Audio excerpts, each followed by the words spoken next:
Hello and welcome to the Brand Odyssey podcast. I'm Kylie. And I'm Miranda, and we are two designers from brand agency 3 Blocks Left. We're here to take you on an exploration of what goes right and what goes really wrong in design, branding, and the creative universe. So hop in, pop on your seatbelts because we are going on a brand odyssey.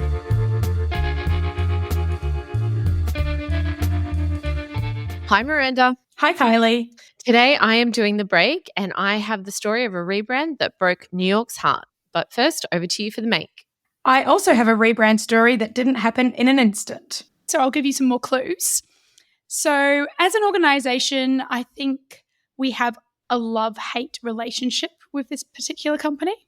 Most of us probably use it way too much. Some of us more than we even want. It is Instagram.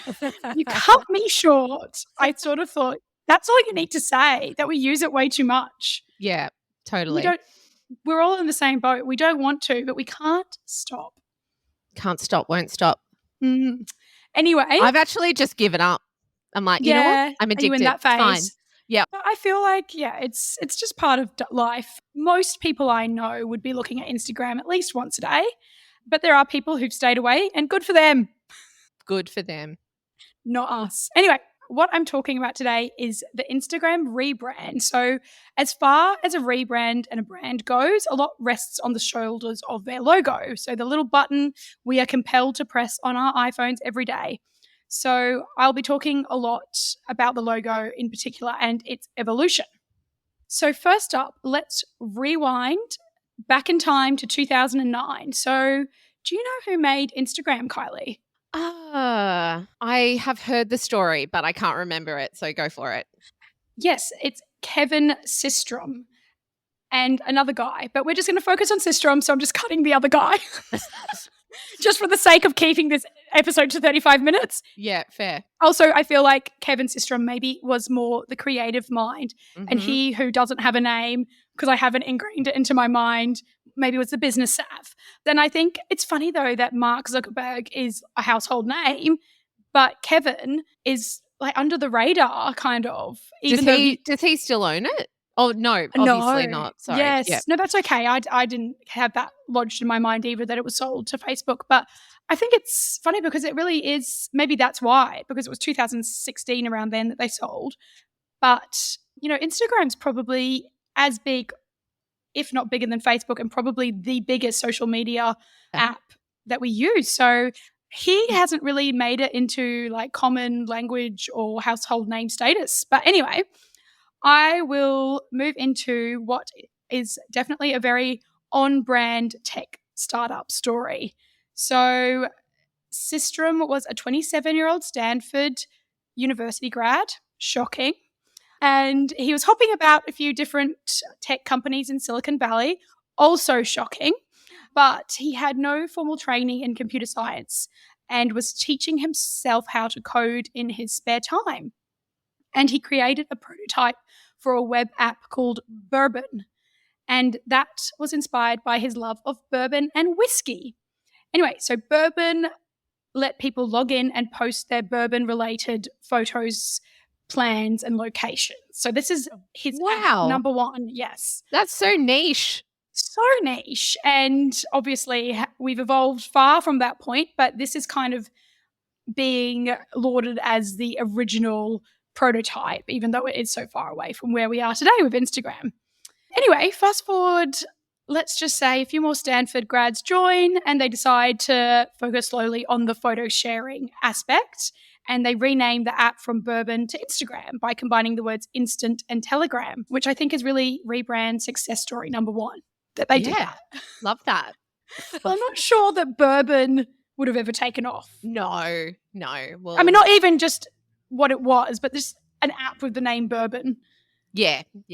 Which was actually spelt B-U-R-B-N. So they dropped U-R-B-N. Dropping a vowel. Why do tech companies love to drop a vowel? I don't know. What's wrong? What's wrong with the vowels? Justice for valve. I just think it's that. Did I say valves? I just said valves.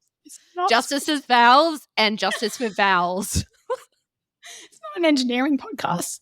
We don't need to talk about valves, just vowels. Anyway, moving along, because that's off topic, back God to the forbid. logo. God forbid, yeah. So next question, do you remember the original logo? I do. Well, I remember the previous logo, which was brown. Yes, brown is the colour that comes to mind. Yeah. So And it brown. had like little coloured boxes or squares on it or something. Well, it had a rainbow down the front and it was brown, and in the brown even had like a bit of a leather texture to it.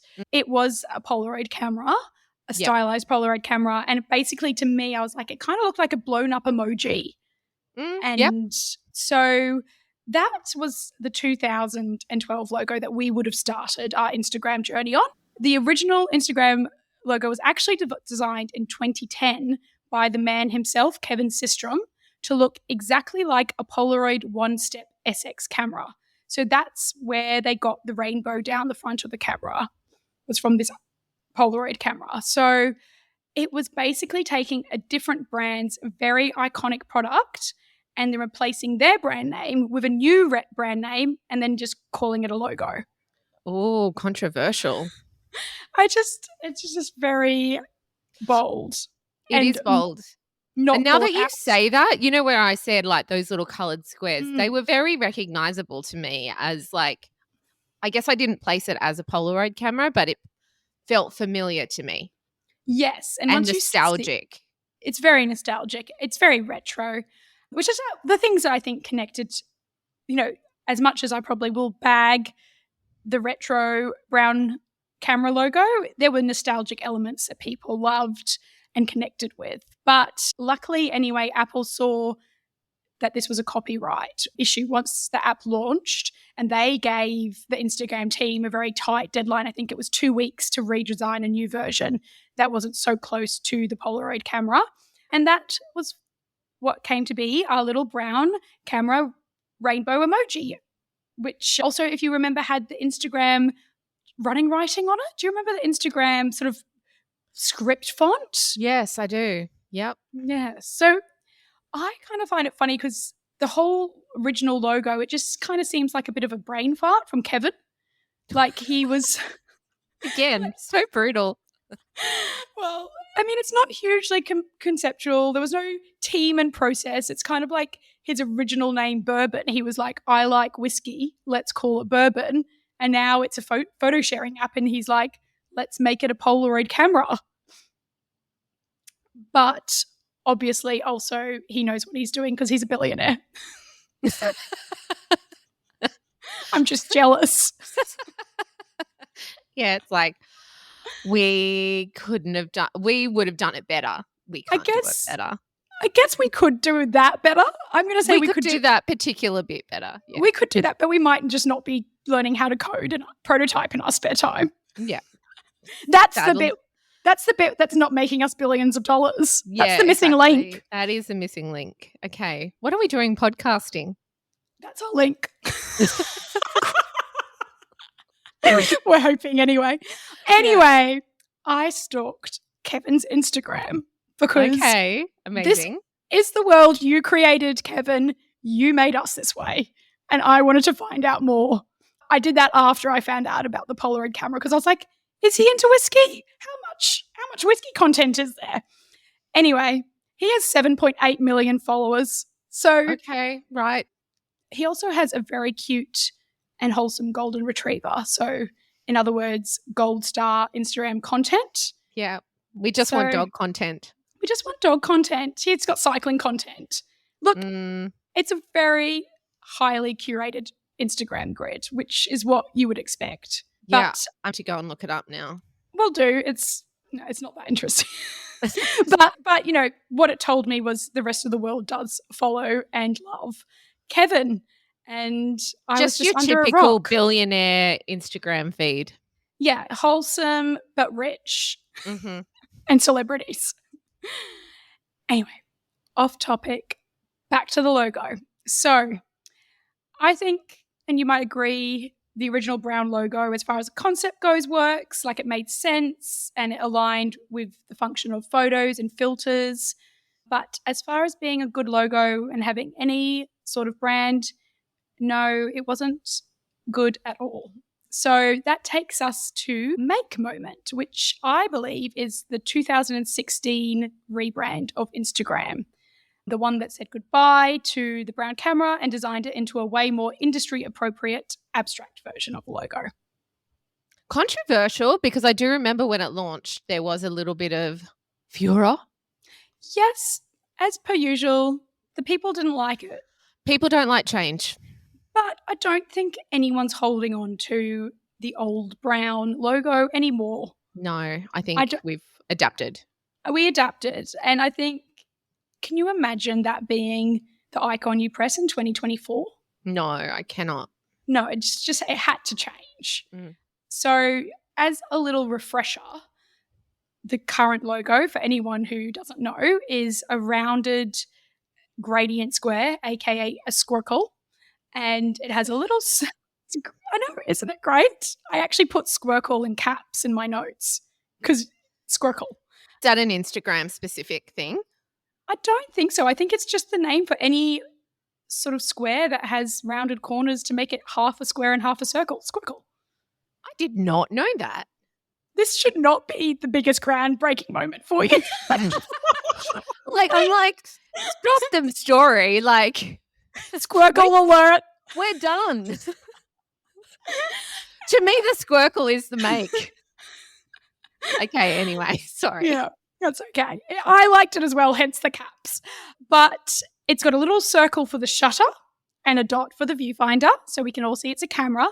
And the rainbow was translated into a blue, orange, pink gradient. And they ditched the word Instagram. So the creative director at the time, Ian Spelter, said, the challenge was to honour Instagram's integrity while reflecting its growth. So I also love this, that something that he did and he wrote about is he asked his team to draw the logo, the brown camera logo from memory in 5 seconds. And they found that almost everyone drew the rainbow, lens and viewfinder.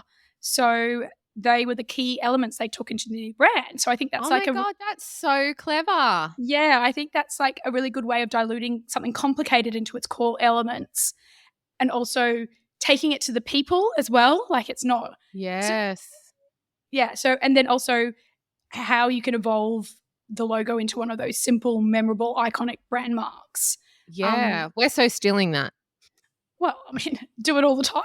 I feel like I've picked up a pencil like 3 times this year for a brand. Good reminder that it has value. Absolutely. Cool. Yeah. So overall, the process took about a year's time with real thought and process involved. And, it was a significant increase. Wasn't that the one? Oh, so this is the logo after, this is the second rebrand. I think there was like little iterations of the brown camera along the way. Didn't you say that when Meta bought Instagram, that it said they saw that there was going to be a copyright issue and they rebranded? Oh, no, that was the 2010 logo was the Polaroid camera. Yeah. And that was Apple who made them do the rebrand. Oh, okay, gotcha. Yeah, when it was launched and Apple being smart were like, it was Apple. Okay, right. Yeah, right. So this is once Meta/Facebook had bought Instagram, so it is in that era of the company. But yes, I think you can see that they came in and they were straight away like, let's move on, guys. Put our stamp on it. We all know that move. Yep. Yeah. Cool. So anyway. So there was like lots of time and thought and process involved with this rebrand, which I think is a significant increase from the original Polaroid and 2-week redesign from the start of the story. So Ian Spelter said, the evolution of the community has been inspiring and we hope that we've captured some of the life, creativity and optimism people bring to Instagram every day. But as aforementioned, the people didn't like it. Shocker. The internet was not happy. It's just funny, isn't it? Like, I mean, I do think it's just like people's fear of change or... It's funny. I actually saw this when I was like, when I've just been researching topics and kind of did flag it. And it does toe the line of, is it a make or a break? Because it did receive such bad initial feedback. But I think now we've just embraced it. So I think that kind of knee-jerk reaction to change is maybe something that you just have to kind of take in your stride or plan Yeah. for. Yeah, and I think that's what they understand did. the intention of it. Like, where is this coming from? Is it that people just don't like change, or is it grounded in something tangible? Yes, and I think that's where it's shady, isn't it? Because it's like, oh, was this actually a bad redesign, or is it people's attachment to the initial brand? That's the problem. And the reason I've persevered with it being a make is I think ultimately the rebrand was just necessary. And whether this was the best rebrand they could ever have achieved for Instagram, I don't know. But I personally think they managed to sort of take those elements of nostalgia and history and create something that was modern and industry appropriate. Yeah, I totally agree. Anyway, so people were saying it looked like they added a Microsoft Word gradient on it. So there was like a meme that went around and this girl had like done a Word document with a gradient. And, I think that's a bit much because gradients became very trendy. So, maybe they started that trend. Yeah, because I do remember around like maybe it would have been around 2015 and 16. I would not have been caught dead using a gradient. No, God, no. So yeah, of the time, they're ahead of the time even. But people said that it had lost its character and it now looked like every other iOS icon. I can see a bit of that. It didn't have as much character. Many people just said it was totally unnecessary. And I personally think it was 100% necessary. Yeah, it is necessary. Absolutely. Yeah. And I think this is the problem that Instagram faced was the original logo was so bad that the rebrand wasn't an option. Like they had to do it. And they knew the risk and they forged ahead anyway, which is, go them, true make material. So it was bold and brave. And Ian Spalter said, brands, logos, and products develop deep connections and associations with people. So you don't want to just change them for the sake of novelty. But the Instagram icon and design was beginning to feel, well, not reflective of the community, and we thought we could make it better. And make it better, I think they did. So the new logo, for example, was able to serve all the apps in the Instagram family. So Instagram have Boomerang, Layout, and Hyperlapse. And now that became like one cohesive suite and family of logos. So they like answered the brand architecture question, where previously it was like the retro camera and then a bunch of squiggly lines for those. So, they brought that together.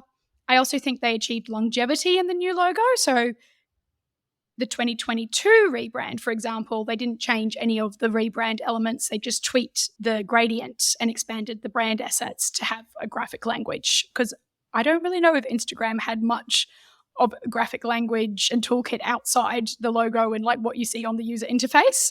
So now they have like templates and they have their own custom Instagram font, which is always a nice flex for your big mega corporations. Wouldn't we all love that? Oh, nothing better than a custom font. Custom brand font. So yeah, like you said, I think this is a funny one because it falls into people's rebrand success and failures list. But ultimately, I believe it is successful. And I also just think you have to side glance at Twitter and Meta rebrands, and it fared a hell of a lot better than they did. Yeah. I would agree with you. Absolutely. I think you can see the difference between something like this rebrand versus like the Tropicana rebrand where, people literally couldn't see it on the shelf. Yeah, and like it was that thing they did the same thing, which was suck the soul out of, warm and nostalgic logo. But I think the difference is there was meaning, consideration, process, testing. Yeah. But with Instagram, I think they actually knew that they were going to get backlash. Like they tested it and people said, oh, we don't like it. And they knew that, but they also knew it was necessary and it had to happen. And yeah, like I said earlier, there's no way that we could be in 2024 and pressing on a brown retro camera for one of the biggest social media brands in the world. Yeah, that day is done. Cute as it was. Cute as it was. Oh, 2012. Yeah, so yeah, that's why I really like this story. It shows rebranding can be scary, but also necessary. So I am on break this week, and I think you might already know what I'm doing. But as I mentioned in the teaser, I'm doing a rebrand that broke New York's heart. I could never guess what that would be. I knew you would, because when it happened, you and I were definitely having a rant about it. I mean, I also feel like it's probably one of the best rebrand failure stories from the current times. So I'm going to be talking about the rebrand of the iconic I Heart NY logo into the We Heart NYC logo. So a bit of context, bit of history. The I Heart NY logo, I Heart New York, I Love New York, however you want to say it, was designed in 1977 by the prolific American graphic designer Milton Glaser. And I would suggest looking him up if you don't know him. But as far as graphic designers go, he's about as famous as you can get. Which is bad that I don't know much about him. So I'm actually happy to be tuned in, because my Milton Glaser, like, I can't picture his face. I don't know. If someone had said to me who did the I Heart New York logo, I wouldn't have been able to say Milton Glaser. So, oh, really? Yeah, I feel like sometimes I have bad retention with that stuff. So I'm happy to learn about one of my design heroes, Milton Glaser. Okay. That sounded super judgy as well, didn't it? No, that's okay. I was like, really? Oh my God. Well, I will add that, like, as far as famous graphic designers go, it's not like that famous, but yeah, you're industry famous. Yeah, industry famous. Mm. So the legend goes that he sketched this logo out in the back of a yellow cab in 1977. And what could be more New York than that? And it's gone on to become one of the most beloved and recognizable logos in the world, replicated millions of times onto literally every souvenir conceivable. So I don't think I need to describe this one, because I think everybody knows that I Heart NY New York logo, which I think really speaks to its effectiveness. But just as a quick reminder on its visuals, it's set in a typewriter style font in uppercase, and then it's got a flat red heart to replace the word love. So in 2023, the City of New York launched a new brand and campaign called We Heart NYC. So they swapped out the I for a we, and they added a C for New York City. So they changed it to New York City. Yes. We love New York City. Yeah. We love New York City. Was that a copyright choice? Well, okay, so I can answer that. The I Heart NY logo, the original logo, was actually meant for the state of New York. So it was actually originally a tourism campaign, but it ended up being just kind of harnessed by New York City. So this campaign wanted to really dial in on New York City. Mm-hmm. Does that make sense? Yes. So the new logo is set in Helvetica, which is the font used in the subway, which is a nice tie-in, I admit. I don't feel like, I might honestly get cancelled for saying this, but I don't feel like Helvetica inspires much excitement. Not anymore. Not in 2023. It's a nice legible font, isn't it? Like, there's whole movies made about it. We respect it, but yeah, it's kind of I think it's had its day. I was going to say its heyday was 1999. Exactly. So yeah, as I said, like, it is a nice, like, conceptual tie-in, a nice nod to the, quote, beating heart of the city, but I don't think anyone's going to connect the dots there. Anyway, the heart has been changed from that flat kind of icon into one that's got a lot of depth and shadows, almost like an emoji. And alongside it, it was launched with a campaign and key messaging that was centered around embracing New Yorkers and their lifestyle. So some of the key messaging examples was, we move up, not out. Nice is for the suburbs. We heart using a driver's license for anything but driving. So what? No, I do like that key messaging. Because Yeah, it's like it's saying we aren't using a driver's license for anything but driving because New Yorkers don't drive. So it's that real true. We local understand you. knowledge, insider kind of, they're speaking directly to New Yorkers, not to tourists. I think it's just too much of a mouthful. It's not punchy. But I do like, yeah, like you said, I do like that little local knowledge aspect. I mean, so far it all sounds lovely. Yeah. So the intention of the project was to reunite New Yorkers after the pandemic. And the idea of swapping out the I with the we was to inspire community spirit, optimism, and civic pride, which is a very nice idea. And I think we can say their heart was in the right place. Oh, Kylie, you can't stop. Just love a pun, as per usual. I couldn't decide between that or the broke New York's heart for the teaser, but You decided to keep both. I decided to keep both. I'm not good with puns. Sometimes I can't even identify that the person said is a pun. Well, I love that you actually picked that up because I was wondering if I would have to be like, Yeah. pun intended. Yeah, very well intended. But yeah, so far it's heartwarming. It's beautiful. It's Exactly. post-pandemic. I to we. What's not to love? Where did they go wrong? Exactly. New York City Mayor Adams said the We Heart New York campaign asks everyone who loves the greatest city in the world to show it by lending a helping hand and spreading that love to every block across all 5 boroughs. So it's very nice, civic-minded intentions. But the feedback on the creative was absolutely brutal. Like I mentioned, I have seen this feedback, and I think at the time we were just feeling so bad for the creative agency who did this. Yeah. Because you would have been real patting yourself on the back before it went out, going like we said, like great concept, we to I.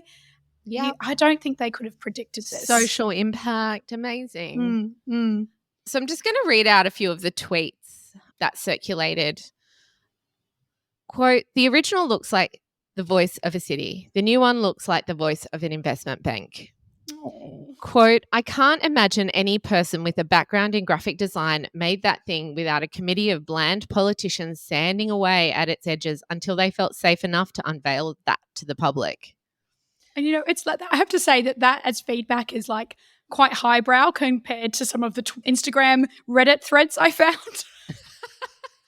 Well, the rest of them are a lot more. That actually, I should clarify, that wasn't a tweet. That was a quote in a design journal. Okay, I was going to say the New rest Yorkers are are smart. Yeah, the rest are tweets.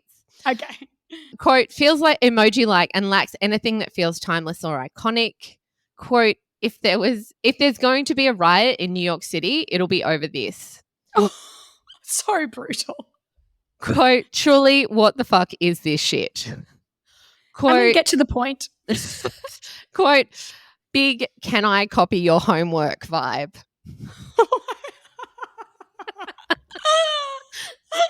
And this is my personal favorite. Quote, this sucks on every conceivable level and also on some levels that exist beyond human perception. My heart breaks. My heart breaks for the creative agency. I know. So brutal. So people totally freaked out. Man. There was immediately like countless memes about it. Designers went viral redesigning it, and the campaign discourse was reported to be seen by billions of people, over 2 billion people, allegedly. And if the goal of the campaign was to unite New Yorkers, it did unite them in utter hatred for this brand. That's great. So on brand for New York. Absolutely. They're always complaining. Well, it is also interesting to consider in terms of this that the central idea of the logo is the same as Glaze's. It replaces the idea of love with a heart. Yes. So why do we hate it so much? Because we love the original so much. Yes, that is true. Mm. I read this article in the New Yorker and I thought that it summed this up quite well and succinctly. It's by Adam Gopnik. The original I Heart NY logo worked so beautifully because that heart symbol acted as a hasty visual device for love, impressive in a pre-emoji age. By compressing civic love into a single symbol, the design brilliantly caught the speed of our city. The original logo not only advocated for New York, it advocated in a New Yorkish kind of way. NYC, though an abbreviation used in official records, is unnatural to New Yorkers. It is a rebrand by out-of-towners. NYC is going a consonant too far. And then the addition of a rounded shadow on the design's heart misses the whole point of the original, which was that it could be devoured at speed and therefore indicated a city speedy in its devourings. I love that. I know, it's so good, isn't it? I mean, it's a lot of, sometimes I feel like, we place a lot of theory on something that's quite simple. And sometimes I think, like, why would that have taken off over something else, like the original I Heart New York logo? Why did that become so iconic and popular? But when you analyze all its parts, you can see how it became what it was. It's the simplicity and that sort of inness of the community that it created.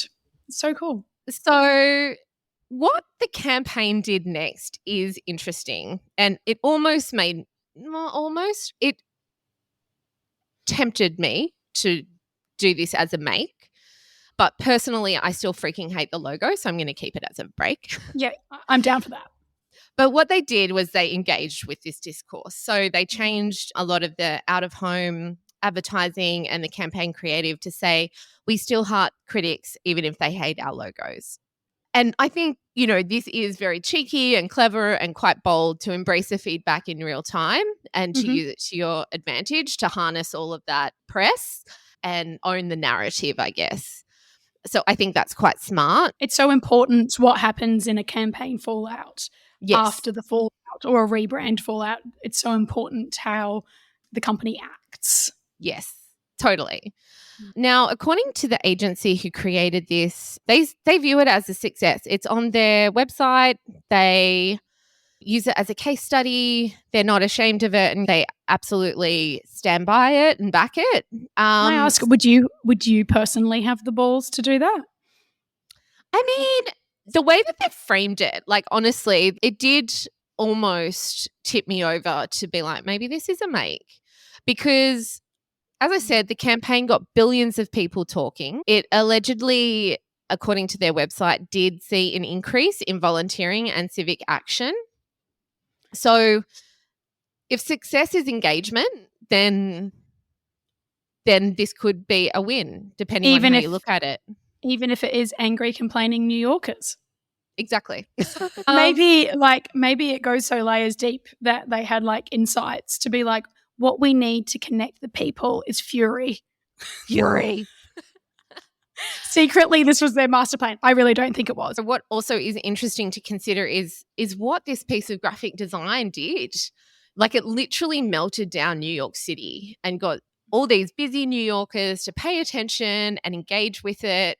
And even if it is because they hate it, is it a success? But the issue for me remains that the logo fucking sucks. Yeah, it really sucked. It felt kind of like that quote that you said, like a committee had ruined it. Yes, it had been feedbacked into the ground. I saw another Twitter comment. I love that. I think all of our into the ground. All of designer listeners will appreciate having something feedbacked into the ground. Yeah. So look, I'm not going to sit here and say we could have done it better, but we could have done it better. Quote Kylie Hannibut, ready to take on the redesign of I Heart New York. Yeah.